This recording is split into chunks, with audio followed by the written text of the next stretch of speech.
Hello and welcome to my channel. एक और question accounting equation पर, क्लास 11 और टॉपिक अकाउंटिंग इक्वेशन। तो शुरू करते हैं समय को व्यर्थ ना करते हुए। तो क्वेश्चन कहता है कि एक अकाउंटिंग इक्वेशन बनाइए आप जो राम के लिए है, मतलब कि राम ओनर है। तो पहली एंट्री वही एज यूजुअल हमारी रहती है, स्टार्टेड बिजनेस विद कैश। तो जो बिजनेस को हम स्टार्ट करते हैं और कैश के साथ करते हैं विद कैश, तो आप कैश का कॉलम बना लेंगे। और भी बहुत सारी चीज होती तो हम उन सब के भी कॉलम बना लेते। तो अभी हम क्या करेंगे, कैश का कॉलम और इस तरफ कैपिटल बन जाती है। ये अब हमें अच्छी तरह से समझ में आ चुका है। नेक्स्ट एंट्री की तरफ चलते हैं। नेक्स्ट एंट्री हमें कहती है कि बोट गुड्स। तो ये पता चल गया कि गुड्स क्या की जा रही है, परचेज। तो हम लिख देंगे यहाँ पर गुड्स, बोट भी लिख सकते हो आप और परचेज भी लिख सकते हो, ठीक है, क्योंकि कैश में भी परचेज हो रही है। देखो लिखा है बोट गुड्स फॉर कैश, गोपी से खरीदी है। जब कैश आ जाता है तो फिर गोपी का कोई रोल नहीं रह जाता, मेरे लिए फिर कैश इंपॉर्टेंट है। और उसके बाद आपने अमित से क्रेडिट में भी खरीदी है, तो ये पता चल गया कि अमित को आपको पैसा देना है। तो आप यहाँ पर क्रेडिटर का एक कॉलम बना दो, क्योंकि आपको अब अमित को वो पैसा देना होगा जितना अमित से आपने खरीदा है। तो अमित से देखो मैंने जो गुड्स खरीदी है वो 25,000 की खरीदी है, तो आप यहाँ पर 25,000 रुपए लिख देंगे, ठीक है। अब गुड्स खरीद रहे हो आप, तो गुड्स आपके पास आ रही है, गुड्स का कॉलम बनाएंगे। जो ये कैश का हिस्सा है, मतलब कि 15,000, ये आप कैश में से माइनस कर देंगे क्योंकि ये पैसा आपने दे दिया। अब जो गुड्स उधार में खरीदी और जो कैश में खरीदी वो दोनों प्लस होंगी और प्लस होकर हमारे गुड्स के कॉलम में आ जाएगा। तो मतलब कैश वाला भी और उधार वाला भी दोनों अमाउंट प्लस होकर गुड्स में आ जाएगा, ठीक है। तो अब यहाँ पर 35,000 मेरे पास कैश बच गया, गुड्स मेरे पास 40,000 की हो गई। ये मैं न्यू इक्वेशन बना रहा हूं। कैपिटल मेरे पास 50,000 की है और क्रेडिटर मेरे 25,000 के हैं। थर्ड एंट्री की तरफ चलते हैं। ये है सोल्ड गुड्स, आप बेच रहे हो। तो जब बेचते हैं तो कॉस्टिंग, सेलिंग प्राइस और प्रॉफिट लॉस को देखना होता है। तो देखो sold goods boat from Amit, जो अमित से खरीदी है, मतलब कि ये 25,000, ये पूरी 25,000 रुपए की गुड्स मैंने बेच ली। ये गुड्स क्या कर दी मैंने, 25,000 की बेच दी, क्योंकि कहीं नहीं लिखा, उन्होंने कहा जितना भी तुमने खरीदा अमित से का वो सारा आपने बेच दिया। बस बेचने की परसेंटेज क्या रहेगी, 20%, ठीक है। तो अब आप क्या करोगे, यहां पर 20% का प्रॉफिट निकाल दोगे और वो 20,000 में ही प्लस कर दोगे। इतने में आप गुड्स बेच रहे हो। ये क्या है, उसका सेलिंग प्राइस, ठीक है। कॉस्ट प्राइस क्या है, 25,000 था, तो ये यहां पर थोड़ा सा गड़बड़ हो रहा है, इसको 25 कर देते हैं, क्योंकि कॉस्ट प्राइस कितना है, 25 है, तो वो 25 ही रहेगा। यहां आप 25 कर दीजिए, ठीक है। तो जो कॉस्ट प्राइस है बिकने वाली वस्तु का, गुड्स का, वो कितना है, 25। तो वो 25 आप लिख देंगे। पहले मैं यहाँ पर कैलकुलेट कर लूं सो दैट मैं पेन चेंज कर सकूं। 1/5 निकलता है 5,000। तो आप जो बेच रहे हो, सेलिंग प्राइस जो निकल कर आ रहा है गुड्स का, वो 30,000 आ रहा है। तो आप बेच उसको 30 में रहे हैं। तो sold goods boat from Amit. अब कहीं ये लिखा कि ये कैश में है या उधार में है, अब नाम तो किसी का दिया नहीं, क्योंकि ये नाम तो उसका है जिससे मैंने खरीदी थी। तो बेचने वाले का किसी का नाम नहीं है, इसका मतलब जो सेलिंग प्राइस है उतने में आपको कैश मिला होगा, ठीक है। तो आप इसको क्या ट्रीट करेंगे, कैश सेल। तो ये कैसी सेल है, कैश सेल। तो मैंने जो जितना सेलिंग प्राइस था उतना कहां प्लस कर दिया, अपने कैश में। कितने की गुड्स मेरे पास से जा रही हैं, 25,000 की, तो मैं 25,000 की गुड्स को माइनस कर दूंगा यहां पर। जो प्रॉफिट मेरा हो रहा है, और हमारे इस पर्टिकुलर केस में ये 5,000 है, ये मेरी कैपिटल में ऐड हो जाएगा और इस तरीके से मेरे अमाउंट जो है वो निकल कर आ जाएंगे और मेरी न्यू इक्वेशन बनकर तैयार हो जाएगी। तो जो आपको समझना था बेसिकली वो ये था कि पूरा अमित का अमाउंट जो है मैं सोल्ड कर रहा था गुड्स का। अब मेरे पास जो मैंने कैश में खरीदी थी ये 15,000, उतनी ही गुड्स बच रही हैं। प्रॉफिट होने की वजह से मेरी कैपिटल अब 55,000 हो जाएगी और अभी तक मैंने अमित को पेमेंट नहीं की है तो वो 25,000 भी चल रहे हैं। नेक्स्ट एंट्री में अमित की ही सेटलमेंट हो रही है, अमित को पेमेंट की जा रही है। अब ये प्लेइंग नहीं है, पे है, और ये भाई भी नहीं है, कुछ और होगा, तो ये पेइंग है। रुपीस कितने 24,000 और ये इन फुल सेटलमेंट है। तो रियल में असल में ये है कि उसका अकाउंट जो है वो फुल्ली सेटल किया है, तो ये फुल सेटलमेंट है, तो टाइपिंग मिस्टेक है।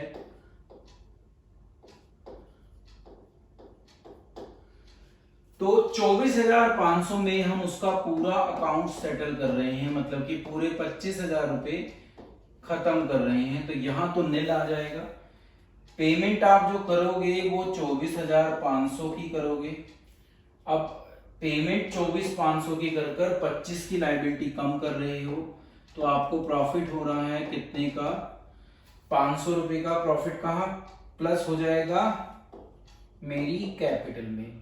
तो मैं लिख दूंगा पे टू अमित। ठीक है, तो अमित को पेमेंट कर दी, उसका सेटल कर दिया अकाउंट। तो सेटल करने के बाद अब कैश जो मेरे पास बचता है वो बचता है 40,500। गुड्स मेरे पास बचती हैं 15,000 की और कैपिटल मेरी 500 के प्रॉफिट की वजह से 55,500 हो गई। और यही अब सब कुछ मेरे पास बचता है, यही मेरी क्या है, न्यू इक्वेशन भी है। अब आगे बताया कि लैंडलॉर्ड का मतलब जिससे मैंने रेंट पर भूमि ले रखी है, request an advance rent of ₹1,000 and it was paid to him.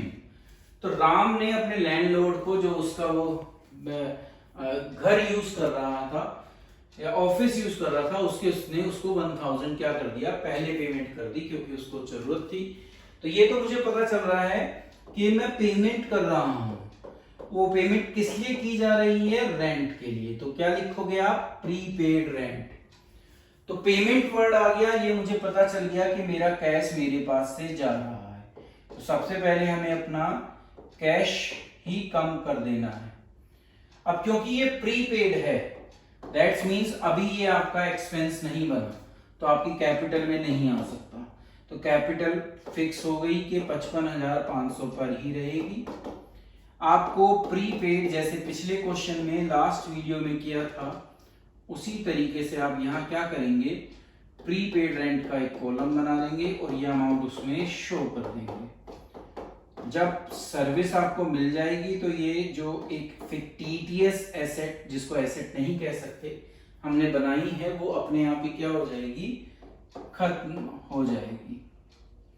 तो एसेट कब तक है, जब तक आप उस मकान का या उस ऑफिस का यूज नहीं कर लेते। अब आया सिक्स्थ एंट्री हमें कहती है कि सैलरी पेड टू मोहन। मैंने किसको पे करी, मोहन को, सोहन को, ये मतलब नहीं है, बस मुझे ये समझना है कि मैंने सैलरी पे की है। ठीक है, नाम से यहां कोई फर्क नहीं पड़ता, मेरा एक्सपेंस सैलरी है, मोहन नहीं है। तो मेरा जो कंसंट्रेशन होना चाहिए वो सैलरी पर होना चाहिए। तो ये मुझे पता चल गया कि मैंने सैलरी पे की है, तो मैं क्या करूंगा, अपनी सैलरी में से उसको माइनस कर दूंगा, और अपने कैश में से उसको माइनस कर दूंगा। तो सबसे पहले मुझे यही पता चला, मैंने वो काम इतना कर दिया जो मुझे अभी तक पता चला। आगे कहा कि सैलरी स्टिल ड्यू, तो आउटस्टैंडिंग सैलरी भी है। तो यहां आप एक आउटस्टैंडिंग सैलरी का, या आउटस्टैंडिंग पूरा लिखना, कभी भी आधा नहीं लिखना, क्योंकि इसके भी मार्क्स कटते हैं। तो आप लोगों को पूरा लिखना है। मेरे पास थोड़ा स्पेस प्रॉब्लम थी, तो मैंने इसको इसलिए हाफ लिख दिया। 1,000 का सैलरी मेरा क्या है, आउटस्टैंडिंग। देखिए 8,000 की मैंने पेमेंट करी, और जो मेरी सैलरी है वो आउटस्टैंडिंग भी है। ठीक है, तो मेरा टोटल एक्सपेंस इन दोनों को जुड़कर आएगा। ये भी एक्सपेंस है, ये भी एक्सपेंस है। ये मैंने पे कर दिया है, ये मैंने पे नहीं किया, बस डिफरेंस इतना है क्योंकि ये मैं इनकी सेवाएं में यूज कर चुका हूं, तो इसलिए मेरा एक्सपेंस बन जाएगा। बाकी जगह पर कुछ नहीं आएगा, तो आप बाकी का टोटल इजीली कर सकते हैं।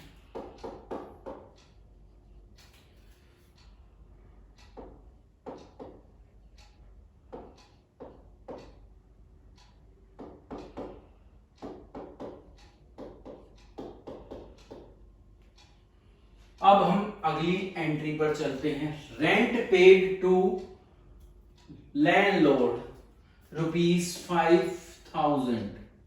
आपने रेंट पे किया अपने लैंडलॉर्ड को, ऊपर देखो प्रीपेड रेंट था, अब आपका सिर्फ क्या है, रेंट पेड है। किसको पे किया ये मेरे लिए इंपॉर्टेंट नहीं है, मेरे लिए इंपॉर्टेंट है रेंट को मैंने पे कर दिया। तो जब मैं उसको पे कर दूंगा तो मेरे पास से कैश चला जाएगा और वो मेरा एक्सपेंस भी है, तो मैं उसको कैपिटल में से भी माइनस कर दूंगा। ये इसकी अकाउंटिंग ट्रीटमेंट है। एक्सपेंस के वजह से ये कैपिटल में से माइनस हो जाएगा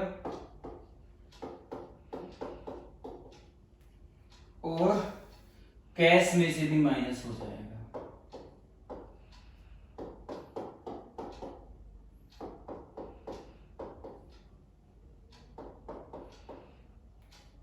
अब हम अपनी लास्ट एंट्री पर पहुंचते हैं।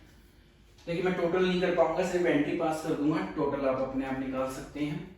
Insurance premium paid ₹2500।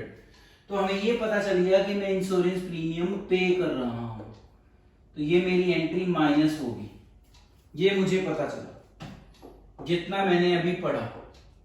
तो जो मैंने पढ़ा उसका मैंने अभी काम कर दिया। अब आगे लिखा कि ऑफ विच 1/5, देखिए इंपॉर्टेंट क्या है, प्रीपेड। 1/5 हिस्सा, इसका 5वां हिस्सा क्या है, प्रीपेड है। तो 2500 का 5वां हिस्सा अगर मैं निकालूं तो वो मुझे प्रीपेड इंश्योरेंस में लिखना पड़ेगा। आपको इसके बदले अभी सेवाएं लेनी है, तो इसलिए ये आपकी एसेट बन जाएगी। कोई भी एक्सपेंस अगर प्रीपेड हो जाता है तो वो एसेट हो जाती है, ये बात आपको याद रखनी है। कोई भी इनकम अगर आउटस्टैंडिंग हो जाए तो वो भी आपकी एसेट बन जाती है, और इसका उल्टा अगर कोई इनकम प्रीपेड हो जाए तो लायबिलिटी है, और अगर कोई एक्सपेंस आउटस्टैंडिंग हो जाए तो वो भी क्या है, लायबिलिटी है। तो अभी आप ये 500 रुपए यहां दिखा देंगे क्योंकि ये अभी प्रीपेड है। पेमेंट में 2500 की कर चुका हूं, 500 रुपए की सेवाएं अभी लेनी है, तो कितने की सेवाएं ले ली और जितने की ले ली वो क्या है, मेरा एक्सपेंस। ठीक है, तो वो कहां से माइनस हो जाएगा, मेरी कैपिटल में से। ठीक है, तो ये इसकी अकाउंटिंग ट्रीटमेंट थी। आपको जो प्रीपेड हिस्सा है वो टोटल पेमेंट में से माइनस कर कैपिटल में से एक्सपेंस के रूप में उसको माइनस करना है। तो ये इस क्वेश्चन की पूरी अकाउंटिंग ट्रीटमेंट थी। लगभग हम अकाउंटिंग इक्वेशन को अब पूरा कर चुके हैं। जितनी डिफिकल्टी हो सकती थी मैंने लगभग सारी ले ली है। अगर कोई और मुझे याद आएगी तो मैं नेक्स्ट क्वेश्चन के साथ आपके साथ बाद में आऊंगा, नहीं तो हम जो है जर्नल एंट्री के ऊपर क्वेश्चन करेंगे, क्योंकि जर्नल एंट्री के बेसिक जितनी एंट्रीज थी वो मैं बता चुका हूं। तो अब जर्नल एंट्री के प्रैक्टिकल क्वेश्चन हम शुरू करेंगे। जर्नल हमारा बहुत इंपॉर्टेंट टॉपिक है, अगर आप उस पर ध्यान दे दिया आपने इस साल तो आप कभी भी अकाउंट्स में फेल नहीं हो सकते, या अकाउंट्स को समझने में फेल नहीं हो सकते। मेरी उम्मीद है कि आप जरूर एक दिन सक्सेस पाओगे अपने इस फील्ड में, कॉमर्स की। Thank you.